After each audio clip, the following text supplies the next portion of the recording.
স্ত্রী তো ভারী, যেমন ঘরের মেয়ে তেমনি সে। নবাবের বাড়ির মেয়ে কিনা, গরিবের ঘরের অন্ন ওর মুখে রোচে না।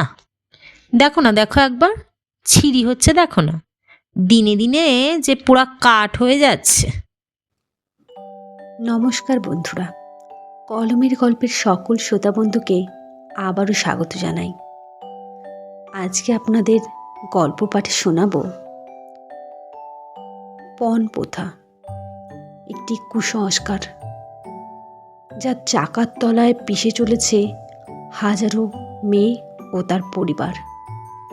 এমনই একটি মেয়ের করুণ আর্তনাদ নিয়ে লেখা রবীন্দ্রনাথ ঠাকুরের দেনা পাওনা।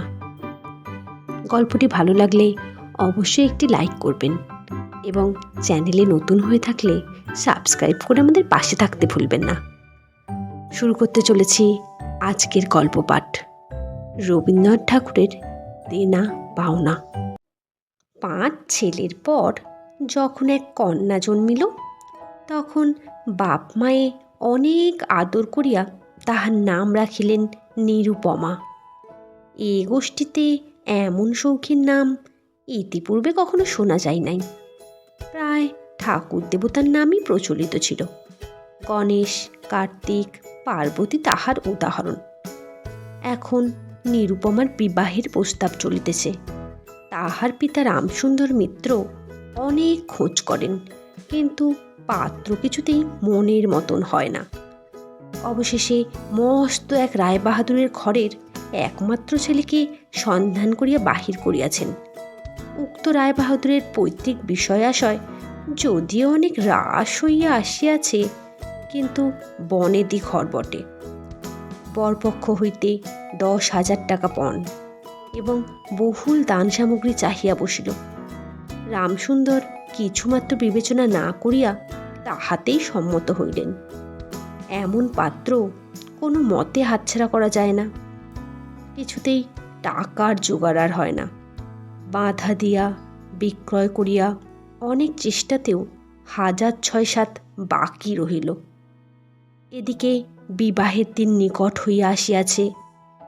অবশেষে বিবাহের দিন উপস্থিত হইল। নিতান্ত অতিরিক্ত সুদে একজন বাকি টাকাটা ধার দিতে স্বীকার করিয়াছিল, কিন্তু সময়কালে সে উপস্থিতি হইল না। বিবাহ সবাই একটা তুমুল গোলযোগ বাঁধিয়া গেল। রামসুন্দর আমাদের রায়বাহাদুরের হাতে পায়ে ধরিয়া বলিলেন, শুভ কার্য সম্পূর্ণ হইয়া যাক, আমি নিশ্চয়ই টাকাটা শোধ করিয়া দিব। রায়বাহাদুর বলিলেন, টাকা হাতে না পাইলে বর সবাস্ত করা যাইবে না। এই দুর্ঘটনায় অন্তঃপুরে একটা কান্না পড়িয়া গেল। এই গুরুতর বিপদের যে মূল কারণ, সে চেলি পরিয়া, গহনা পরিয়া, কপালে চন্দন লেপিয়া চুপ করিয়া বসিয়া আছে। ভাবি শ্বশুরকুলের প্রতি যে তাহার খুব একটা ভক্তি কিংবা অনুরাগ জন্মিতেছে, তাহা বলা যায় না। ইতিমধ্যে একটা সুবিধা হইল। বর সহসা তাহার পিতৃদেবের অবাধ্য হইয়া উঠিল। সে বাপকে বলিয়া বসিল, কেনা বেচা দরদামের কথা আমি বুঝি না। বিবাহ করিতে আসিয়াছি, বিবাহ করিয়াই যাইব। বাপ যাহাকে দেখিল তাহাকেই বলিল, দেখেছেন মহাশয় আজকালকার ছেলেদের ব্যবহার।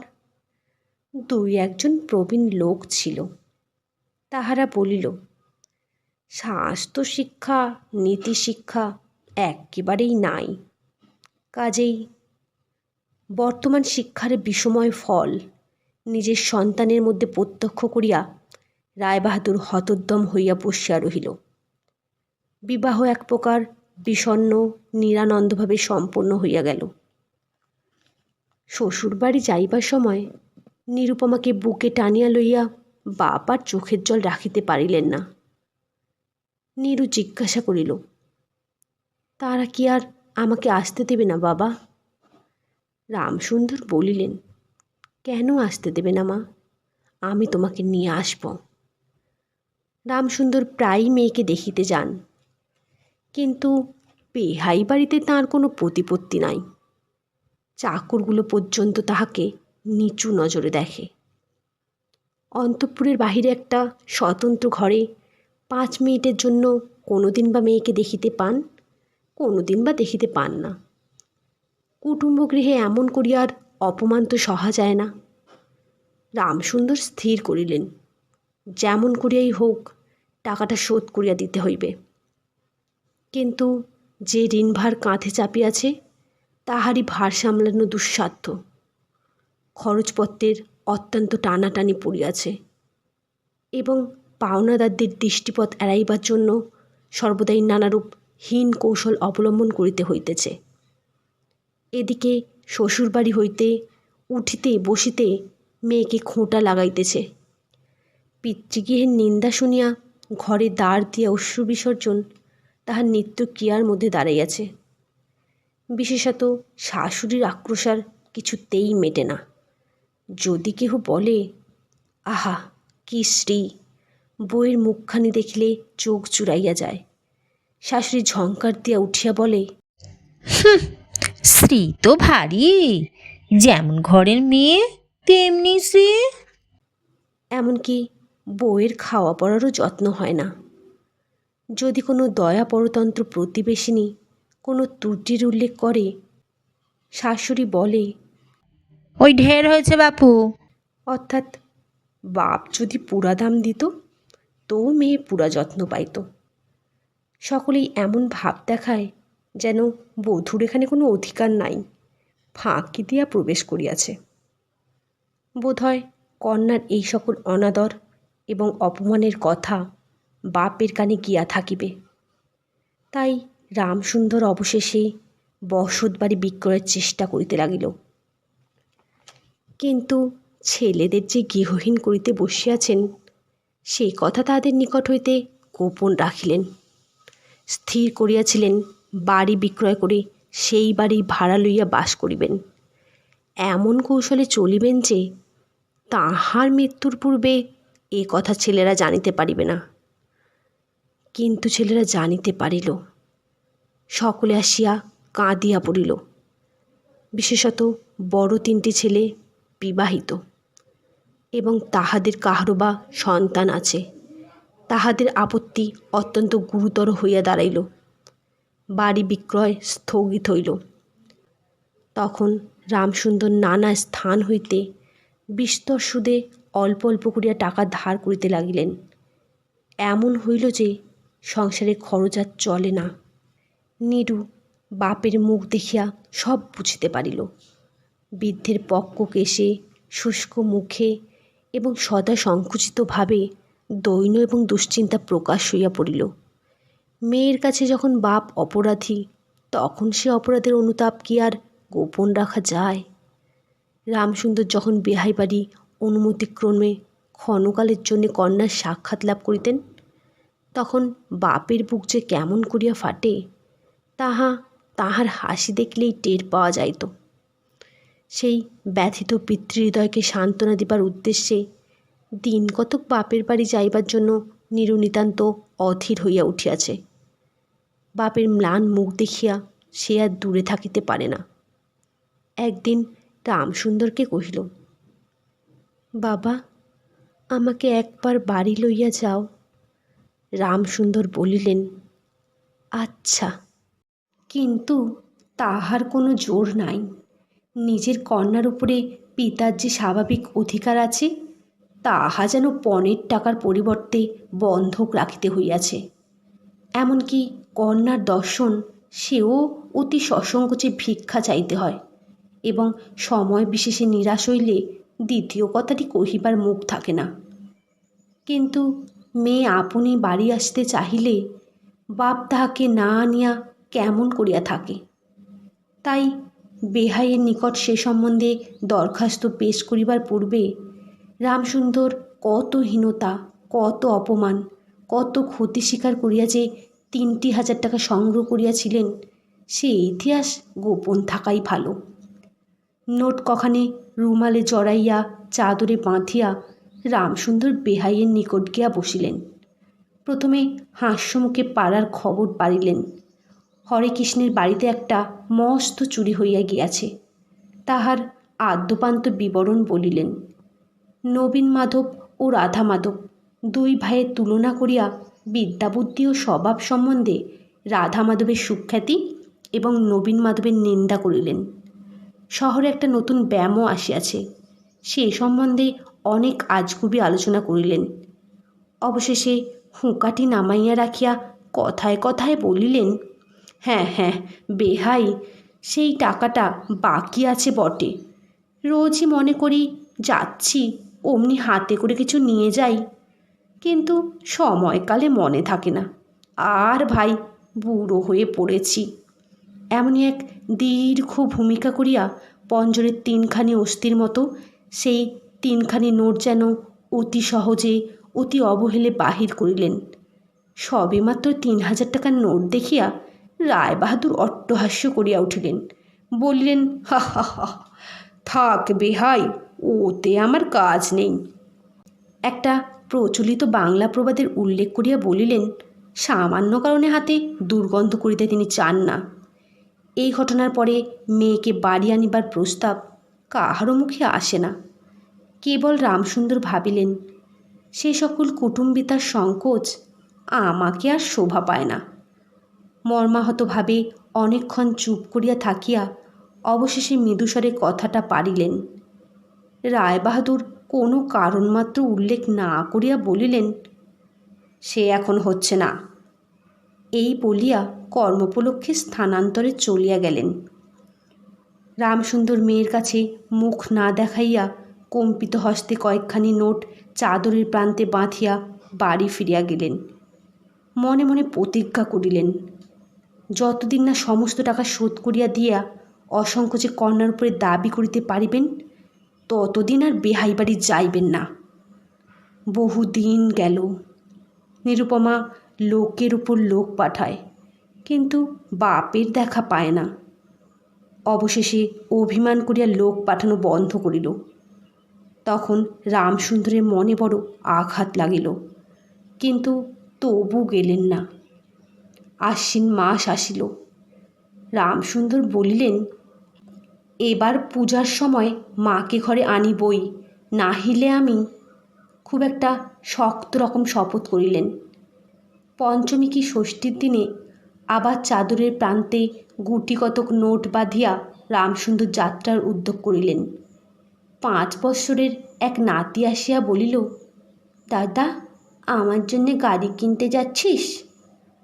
বহুদিন হইতে তাহার ঠেলা গাড়িতে চড়িয়া হাওয়া খাইবার শখ হইয়াছে, কিন্তু কিছুতেই তাহা মিটিবার উপায় হইতেছে না। 6 বৎসরের এক নাতিনী আসিয়া সরোদনে কহিল, পূজার নিমন্ত্রণে যাইবার মতো তাহার একখানিও ভালো কাপড় নাই। রামসুন্দর তাহা জানিতেন এবং সে সম্বন্ধে তামাক খাইতে খাইতে বৃদ্ধ অনেক চিন্তাও করিয়াছেন। রায়বাহাদুরের বাড়ি যখন পূজার নিমন্ত্রণ হইবে, তখন তাহার বধূগণকে অতি যৎসামান্য অলঙ্কারে অনুগ্রহপাত্র দরিদ্রের মতো যাইতে হইবে। এ কথা স্মরণ করিয়া তিনি অনেক দীর্ঘশ্বাস ফেলিয়াছেন, কিন্তু তাহাতে তাহার ললাটের বার্ধক্য রেখা গভীরতর অঙ্কিত হওয়া ছাড়া আর কোনো ফল হয় নাই। দৈনপীড়িত গৃহের কন্দনধ্বনি কানে লইয়া বৃদ্ধ তাহার বেহাই বাড়িতে প্রবেশ করিলেন। আজ তাহার সে সংকোচ ভাব নাই। দ্বার রক্ষী এবং ভৃত্যদের মুখের প্রতি সে চকিত সলজ্জ দৃষ্টিপাত দূর হইয়া গিয়াছে, যেন আপনারই গৃহে প্রবেশ করিলেন। শুনিলেন রায়বাহাদুর ঘরে নাই, কিছুক্ষণ অপেক্ষা করিতে হইবে।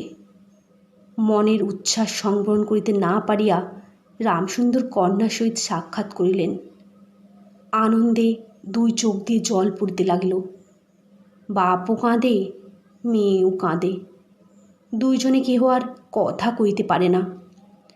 এমন করিয়া কিছুক্ষণ গেল। তারপরে রামসুন্দর কহিলেন, এবার তোকে নিয়ে যাচ্ছি মা, আর কোনো গোল নাই। এমন সময়ে রামসুন্দরের জ্যেষ্ঠ পুত্র হরমোহন তাহার 2টি ছোট ছেলে সঙ্গে লইয়া সহসা ঘরে প্রবেশ করিলেন। পিতাকে বলিলেন, বাবা, আমাদের তবে এবার পথে ভাসালে। রামসুন্দর সহসা অগ্নিমূর্তি হইয়া বলিলেন, তোদের জন্য কি আমি নরকগামী হব? আমাকে তোরা আমার সত্য পালন করতে দিবি নে? রামসুন্দর বাড়ি বিক্রয় করিয়া বসিয়া আছেন। ছেলেরা কিছুতে না জানিতে পায় তাহার অনেক ব্যবস্থা করিয়াছিলেন, কিন্তু তবু তাহারা জানিয়াছে দেখিয়া তাহাদের প্রতি হঠাৎ অত্যন্ত রুষ্ট ও বিরক্ত হইয়া উঠিলেন। তাহার নাতি তাহার 2 হাঁটু সবলে চড়াইয়া ধরিয়া মুখ তুলিয়া কহিল, দাদা, আমাকে গাড়ি কিনে দিলে না? নতশির রামসুন্দরের কাছে বালক কোনো উত্তর না পাইয়া নীরুর কাছে গিয়া কহিল, পিসিমা, আমাকে একখানা গাড়ি কিনে দেবে? নিরুপমা সমস্ত ব্যাপার বুঝতে পারিয়া কহিল, বাবা, তুমি যদি আর 1 পয়সা আমার শ্বশুরকে দাও তাহলে আর তোমার মেয়েকে দেখতে পাবে না, এই তোমার গা ছুঁয়ে বললুম। রামসুন্দর বলিলেন, ছিমা, অমন কথা বলতে নেই। আর এই টাকাটা যদি আমি না দিতে পারি তাহলে তোর বাপের অপমান আর তোরও অপমান। নীরু কহিল, টাকা যদি দাও তবেই অপমান। তোমার মেয়ের কি কোনো মর্যাদা নেই? আমি কি কেবল একটা টাকার থলি? যতক্ষণ টাকা আছে ততক্ষণ আমার দাম। না বাবা, এ টাকা দিয়ে তুমি আমাকে অপমান করো না। তাছাড়া আমার স্বামী তো এ টাকা চান না। রামসুন্দর কহিলেন, তাহলে তোমাকে যেতে দেবে না মা? নিরুপমা কহিল, না দেয় তো কী করবে বলো? তুমিও আর নিয়ে যেতে চেও না। রামসুন্দর কম্পিত হস্তে নোট বাঁধা চাদরটি কাঁধে তুলিয়া আবার চোরের মতো সকলের দৃষ্টি এড়াইয়া বাড়ি ফিরিয়া গেলেন। কিন্তু রামসুন্দর এই যে টাকা আনিয়াছিলেন এবং কন্যার নিষেধে সে টাকা না দিয়াই চলিয়া গিয়াছেন, সে কথা গোপন রহিল না। কোনো স্বভাব কৌতূহলী দ্বার লগ্ন কর্ণদাসী নীরুর শাশুড়িকে এই খবর দিল। শুনিয়া তাহার আর আক্রোশের সীমা রহিল না। নিরুপমার পক্ষে তাহার শ্বশুরবাড়ি সরসজ্জা হইয়া উঠিল। এদিকে তাহার স্বামী বিবাহের অল্পদিন পরেই ডেপুটি ম্যাজিস্ট্রেট হইয়া দেশান্তরে চলিয়া গিয়াছে এবং পাছে সংসর্গদোষে হীনতা শিক্ষা হয়, এই ওজরে সম্প্রতি বাপের বাড়ির আত্মীয়দের সহিত নীরুর সাক্ষাৎকার সম্পূর্ণ নিষিদ্ধ হইয়াছে। এই সময় নীরুর একটা গুরুতর পীড়া হইল, কিন্তু সেজন্য তাহার শাশুড়িকে সম্পূর্ণ দোষ দেওয়া যায় না। শরীরের প্রতি সে অত্যন্ত অবহেলা করিত। কার্তিক মাসের হিমের সময় সমস্ত রাত মাথার দরজা খোলা, শীতের সময় গায়ে কাপড় নাই, আহারের নিয়ম নাই। দাসীরা যখন মাঝে মাঝে খাবার আনিতে ভুলিয়া যাইত, তখন সে তাহাদের একবার মুখ খুলিয়া স্মরণ করাইয়া দেওয়া তাহাও সে করিত না। সে যে পরের ঘরের দাসদাসী এবং কর্তা গৃহিণীদের অনুগ্রহের ওপর নির্ভর করিয়া বাস করিতেছে, এই সংস্কার তাহার মনে বদ্ধমূল হইতেছিল। কিন্তু এরূপ ভাবটাও শাশুড়ির সহ্য হইত না।